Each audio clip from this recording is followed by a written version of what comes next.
Hello everyone, welcome to science coaching classes by Neeraj sir. तो आज का जो हमारा टॉपिक है वो है क्लास 11th से क्लास 11th मैथ्स सब्जेक्ट का। आज हम स्टार्ट कर रहे हैं चैप्टर वन, इसका नाम है सेट्स। एक्चुअली हम स्टार्ट जो कर रहे हैं वो हिंदी मीडियम बुक को लेकर कर रहे हैं, बट कोशिश करेंगे कि हिंदी और इंग्लिश दोनों मीडियम के लिए काम में आ जाए।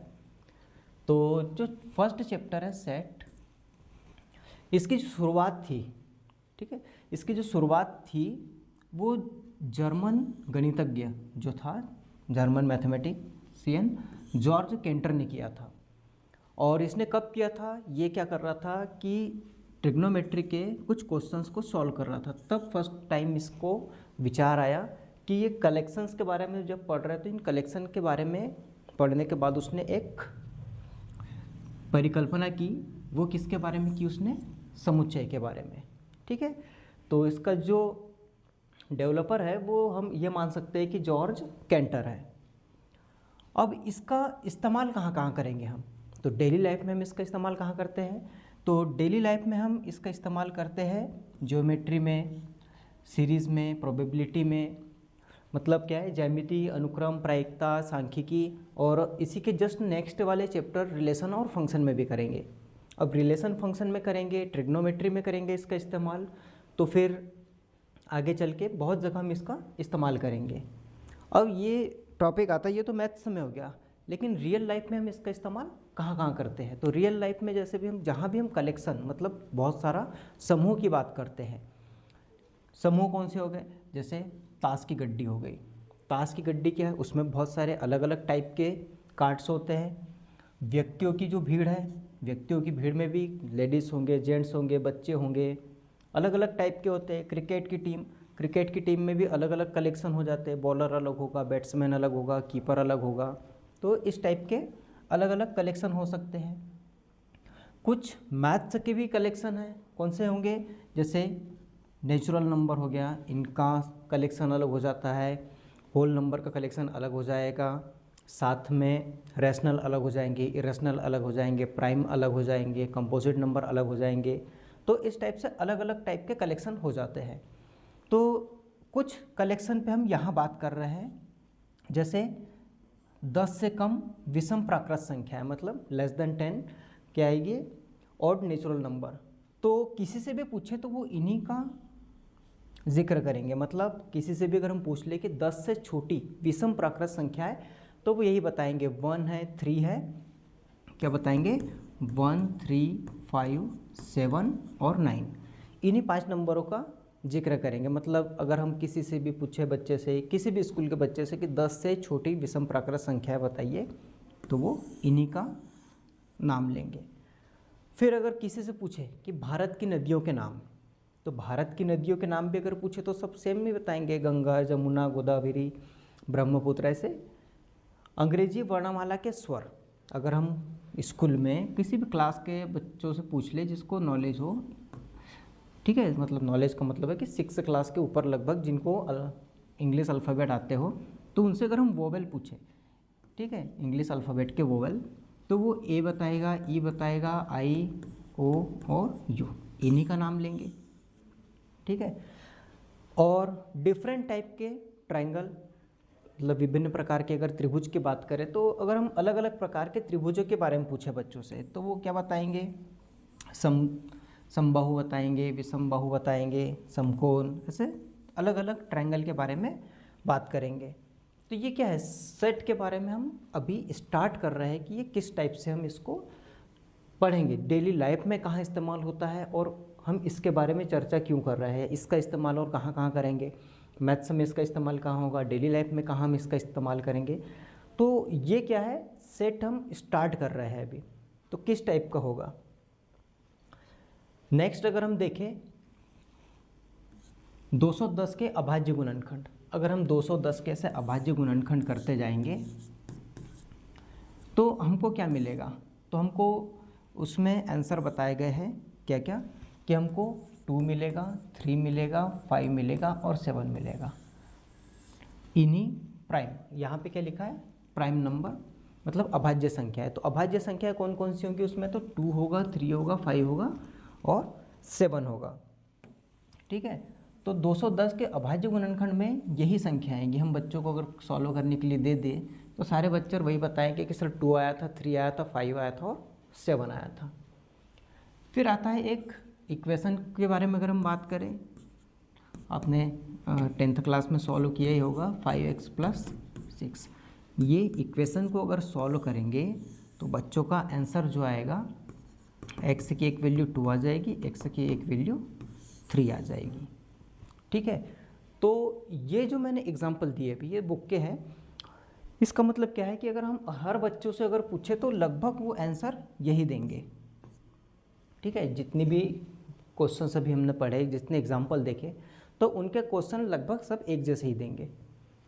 अब यहाँ पे हम क्या देखते हैं कि वस्तुओं का एक सुपरिभाषित संग्रह, इस अर्थ में क्या है कि जितने भी बच्चों से हमने पूछा कि अगर भारत की नदियों के नाम बताओ, तो वो उन्होंने किसी ने भी क्या नील नदी का जिक्र नहीं किया, क्योंकि नील नदी क्या है, भारत में नहीं है, अमेजन नदी नहीं है हमारे भारत में, तो भारत की नदियों के संग्रह में ये नहीं है। गंगा नदी इसमें है, तो मतलब अगर हम बच्चों से पूछे तो वो क्या बताएंगे, कुछ ना कुछ ऐसे संग्रह बताएंगे, नदियों के नाम लेंगे। इसके अगर प्राइम फैक्टर बोले तो 2, 3, 5, 7 बोला, तो ये भी क्या है, एक संग्रह है, कलेक्शन है। तो जितने भी पर्सन होंगे, हर पर्सन से अगर पूछा जाए तो सब अपने अपने हिसाब से आंसर देंगे, लगभग मिलते जुलते होंगे, बट कहीं कहीं थोड़ा सा डिफरेंस आएगा, और वही डिफरेंस हम इसमें आगे चल के चेक करेंगे।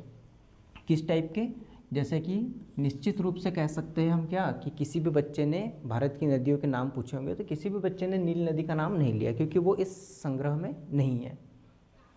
ठीक है, अब कुछ ऐसे समुच्चय हैं जिनका प्रयोग गणित में स्पेशली किया जाता है। कौन से, सिंबल अगर n लिखा है मतलब प्राकृत संख्याओं का समुच्चय। प्राकृत संख्याएं 1 से लेके इनफाइनाइट तक चलती जाएगी। z जो हो गया पूर्णांकों का समुच्चय, इनका भी इस्तेमाल हम मैथ्स में करते हैं। परिमेय संख्याओं का भी हम इस्तेमाल करेंगे, रियल नंबर का इस्तेमाल करेंगे, पॉजिटिव इंटीजर का, पॉजिटिव रेशनल नंबर्स का, और ये पॉजिटिव रियल नंबर का। ये सिंबल जो है, ये सिंबल आप लोगों को याद रखना है कि कौन सा किसका सिंबल है।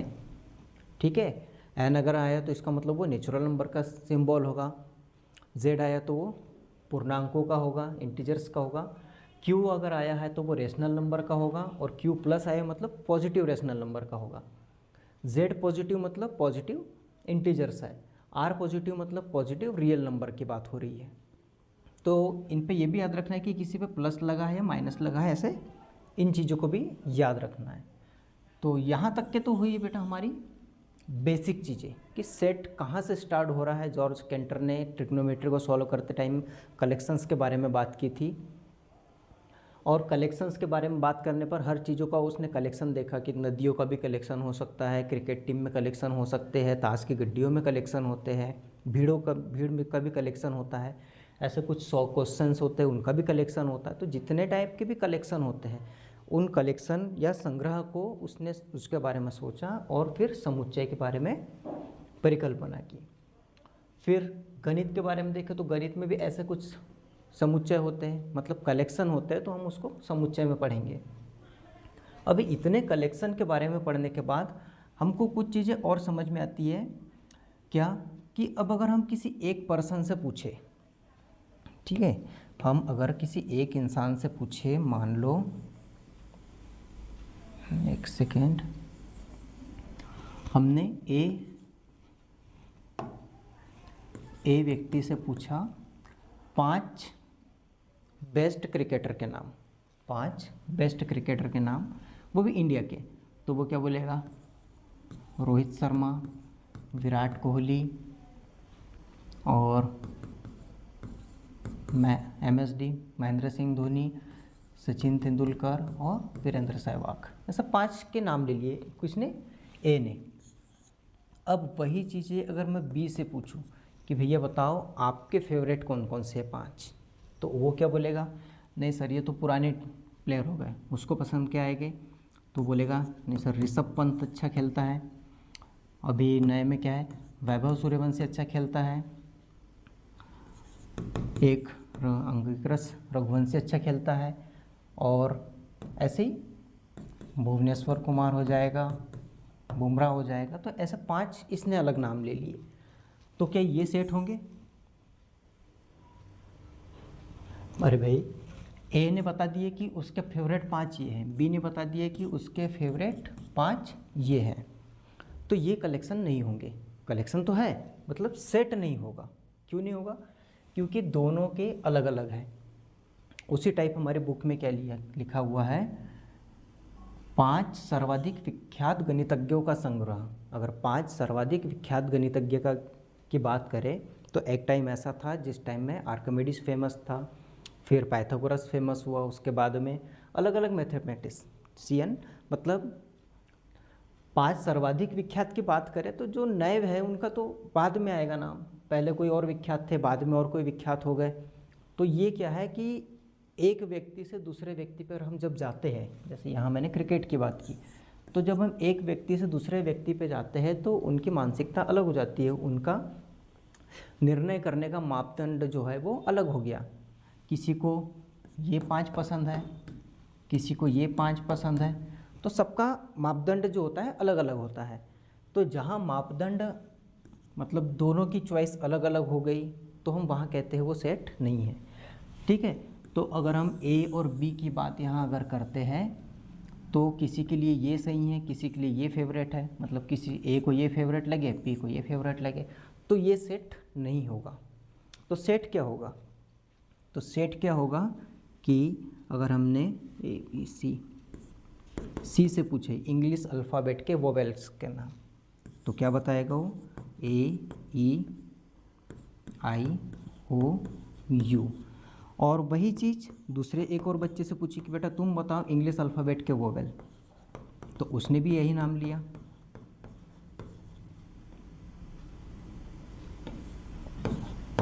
तो जहाँ पर जो कलेक्शंस है एक पर्सन से दूसरे पर्सन्स पे वेरी ना करे, चेंज ना हो, मतलब अगर हमने किसी से पूछा तो उसने ये भी सही बताया और ये भी सही बताया, मतलब दोनों के कलेक्शन सेम टू सेम हो गए, तो यहाँ पे हम बोलते हैं क्या कि ये सेट है, ये सेट है और ये सेट नहीं है।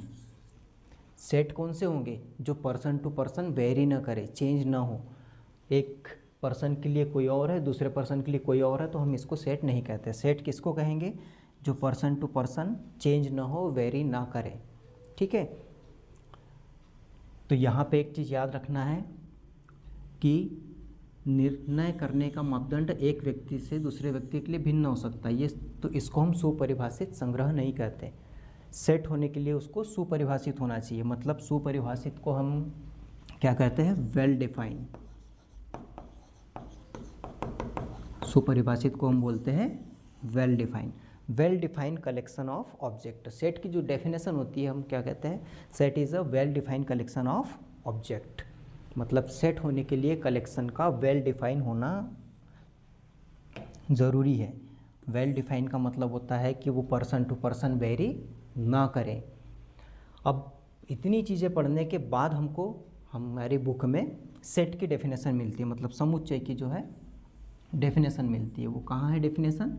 वो डेफिनेशन यहाँ पर है। अगर हम कहें कि समुच्चय की परिभाषा क्या होती है, तो समुच्चय की परिभाषा है वस्तुओं के सुपरिभाषित संग्रह को हम एक समुच्चय कहते हैं। मतलब समुच्चय की डेफिनेशन क्या हुई? वस्तुओं के सुपरिभाषित समूह को। सुपरिभाषित का मतलब होता है वेल डिफाइन।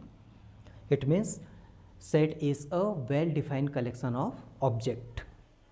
तो यहाँ पे हम एक चीज़ समझ सकते हैं कि सेट क्या होता है। तो सेट समझने के लिए बस छोटे से 2 एग्जाम्पल काफ़ी है कि जहाँ पर्सन टू पर्सन उनकी चॉइस अलग अलग हो रही है, चेंज हो रही है, अलग अलग चॉइस है, तो उसको हम सेट नहीं कहेंगे। पर्सन टू पर्सन जो कलेक्शन है वो चेंज नहीं हो रहा, वेल डिफाइन है, तो उसको हम कहेंगे वो सेट है। अब यहीं पे 2-3 पॉइंट है। फर्स्ट पॉइंट क्या है कि समुच्चय के लिए वस्तुएं अवयव और सदस्य, मतलब ऑब्जेक्ट, एलिमेंट और मेंबर, तीनों पर्यायवाची शब्द है। इसका मतलब ये है कि ये ए को हम वस्तु भी बोल सकते हैं, अवयव भी बोल सकते हैं और सदस्य भी बोल सकते हैं। किसका? सी का। अगर हम यहाँ कहें कि जो ई है वो सी का सदस्य है या सी का अवयव है या सी की वस्तु है, ठीक है। मतलब ऑब्जेक्ट, एलिमेंट और मेंबर, ये तीनों नाम से हम इनको बुला सकते हैं। कि अगर हम कहें कि ये जो ए है वो डी का मेंबर है, जो ए है वो डी का ऑब्जेक्ट है, जो ए है वो डी का मेंबर है, ठीक है। मेंबर है, एलिमेंट है या ऑब्जेक्ट है, तीनों नाम से हम इसको बुला सकते हैं। दूसरी इम्पोर्टेंट चीज़ हमको ये याद रखनी है, दूसरी क्या, हम जो समुच्चय को लिखते हैं, मतलब सेट को लिखते हैं, आपने देखा होगा कि इधर जो मैंने सेट लिखे थे, तो सेट को मैंने इंग्लिश अल्फ़ाबेट के कैपिटल लेटर से लिखा था, मतलब अंग्रेजी वर्णमाला के बड़े अक्षरों से हम सेट को लिखते हैं। थर्ड जो इम्पोर्टेंट पॉइंट है वो ये है कि जो इसके एलिमेंट होंगे, ठीक है, एलिमेंट हो या ऑब्जेक्ट या मेंबर, इनको हम स्मॉल में लिखते हैं, ठीक है, इनको हम स्मॉल में लिखते हैं। बट कभी कभार आपको याद रखना है कि अगर क्वेश्चन में ही कैपिटल में लिखा है तो हम उसको फिर लिख सकते हैं। एक एग्जांपल दिखाता हूँ आपको कि लेट ए हमको दिया है क्या,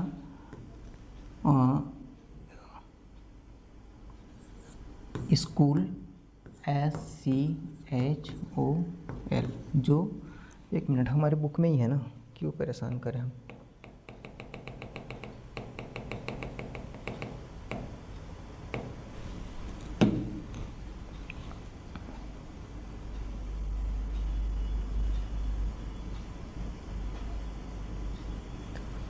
कहाँ गई बुक?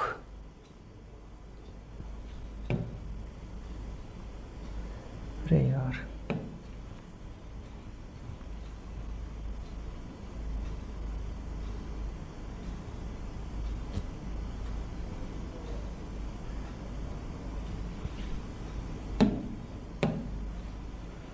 इसमें एक मिनट, थोड़ा सा, जैसे ये देखो एग्जाम्पल दिया हुआ है स्कूल वर्ड का। स्कूल वर्ड के जब हम कलेक्शन को लिखेंगे तो उसको कैपिटल में ही लिख देंगे, ठीक है।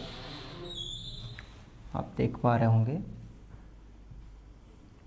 कभी कभार ऐसा आता है इसमें कि जो सेट क्वेश्चन में लिखा हुआ होता है कि जो एलिमेंट है वो कैपिटल लेटर में है, तब हम उसको ब्रैकेट में कैपिटल लेटर में ही लिख सकते हैं, अदरवाइज हम स्मॉल लेटर में ही लिखते हैं इनको, ठीक है। तो ये तीनों पॉइंट समझ में आ गए होंगे कि जो समुच्चय के लिए वस्तुएं, ऑब्जेक्ट वगैरह जो होती है, सब ऑब्जेक्ट, एलिमेंट या मेंबर तीनों पर्यायवाची शब्द होते हैं। सेट को हम कैपिटल लेटर में लिखते हैं और उसके जो एलिमेंट वगैरह होते हैं उनको स्मॉल लेटर में लिखते हैं। अब नेक्स्ट यहाँ पे एक और इम्पोर्टेंट चीज़ आती है, ठीक, बिलोंग्स टू, ठीक है, बिलोंग्स टू और डज नॉट बिलोंग्स टू। यहाँ पे आपको एक सेट लिख के देता हूँ। ए एक सेट है किसका? अंग्रेजी वर्णमाला के स्वर, मतलब इंग्लिश अल्फ़ाबेट के वोवेल, AEIOU। तो आप यहाँ देख पा रहे होंगे कि जो स्मॉल ए है वो ए का सदस्य है, मतलब मेंबर है। ई भी है, आई भी है, ओ भी है और यू भी है। ये सब के सब क्या है? छोटे वाले जो स्मॉल ABCD में लिखा है ये सब क्या है? मेंबर है, एलिमेंट है या ऑब्जेक्ट है। किसके? तो ए के। तो ऐसे यहाँ पे बताया है कि यदि ए समुच्चय ए का अवयव है तो हम उसको कैसे रिप्रेजेंट करेंगे, हम कैसे बताएंगे? उसको बताएंगे हम कि जो ए है वो बिलोंग्स टू कैपिटल ए। ये जो सिंबल बनाया ये है एप्सिलॉन। एप्सिलॉन का मतलब होता है यहाँ पे बिलोंग्स टू और डज नॉट बिलोंग्स टू में हम इसका इस्तेमाल करेंगे। ये जो है एक यूनानी सिंबल है एप्सिलॉन। तो यहाँ पे ये ए क्या बता रहा है कि ए बिलोंग्स टू कैपिटल ए। तो ये रिप्रेजेंट कर रहा है कि जो ए है वो ए का अवयव है। इसी की जगह पे हम अगर ई को लिखें तो ई भी बिलोंग करता है ए से, मतलब उसका सदस्य है। I belongs to A, O belongs to A, और यू बिलोंग्स टू ए। पांचों के पांचों ए के सदस्य हैं या ए से बिलोंग करते हैं। बट एक और चीज़ देखेंगे कि कौन बिलोंग नहीं कर रहा है। तो अगर हम यहाँ पूछे कि बी क्या ए से बिलोंग कर रहा है? अगर हम बी की बात करें तो क्या बी बिलोंग कर रहा है? बी हमको इसमें दिख रहा है? नहीं दिख रहा है, तो हम इसको क्या बोलेंगे? B does not belongs to A, और इसको हम ऐसे रिप्रेजेंट करेंगे। ठीक है, आई थिंक ये कलर सुटेबल नहीं हुआ। अगर हम सी की बात करें तो सी है, इसमें सी भी नहीं है, तो इसको हम क्या बोलेंगे? C does not belongs to A. D की बात करें, क्या बिलोंग्स टू ए? डी उसमें दिख रहा है, उसका सदस्य भी नहीं है, तो इसको हम पढ़ते हैं D does not belongs to A. तो ये क्या हुआ? बिलोंग्स टू का कॉन्सेप्ट। बिलोंग्स टू का मतलब होता है क्या वो उस फैमिली का मेंबर है। अगर हम इंग्लिश अल्फ़ाबेट के वोवेल की बात करते हैं तो वोवेल में ये पांचों आते हैं, तो हम इसको बोलते हैं कि पांचों belongs to A. But B C D तो नहीं आते, तो हम इसको पढ़ते हैं B does not belongs to A, C does not belongs to A, D does not belongs to A. तो ये हुए बिलोंग्स टू और डज नॉट बिलोंग्स टू। एक और एग्जाम्पल देखते हैं, कौन सा देखें? ये तो इंग्लिश अल्फ़ाबेट कॉमन हो गया। ठीक है, हम देखते हैं एक बी में लेता हूँ 10 से छोटे इवन नंबर, 10 से छोटे इवन नंबर 2, 4, 6, 8। मैंने 10 से छोटे कहा तो 10 को काउंट नहीं करूँगा। तो यहाँ पे 2 बिलोंग्स टू बी लिख सकते हैं, क्योंकि 2 क्या है? उसी समुच्चय का सदस्य है। 3 बिलोंग्स टू बी होगा क्या? हम यहाँ किसके बात कर रहे हैं? 10 से छोटी सम संख्या है, तो इसको हम लिखेंगे 3 does not belongs to B. ऐसे ही 4 belongs to B, but 5 does not belongs to B. हम इसको हम क्या बोलते हैं कि 2 बी का अवयव है, 3 बी का अवयव नहीं है। ठीक है, तो ये कॉन्सेप्ट हुआ हमारा यहाँ पे बिलोंग्स टू और डज नॉट बिलोंग्स टू, जिसको हम सिंबल एप्सिलॉन से रिप्रेजेंट करते हैं। अब अगर कहीं भी आपको ऐसा पूछा जाए कि क्या ये एलिमेंट उस सेट से बिलोंग करता है या नहीं करता है, तो आपको देखना है उसमें है या नहीं है। है तो बिलोंग करता है, नहीं है तो belongs, does not belongs to मतलब बिलोंग नहीं करता। नेक्स्ट चीज़ जो आती है इसको रिप्रेजेंट करने की, किस टाइप से हम इसको रिप्रेजेंट करते हैं।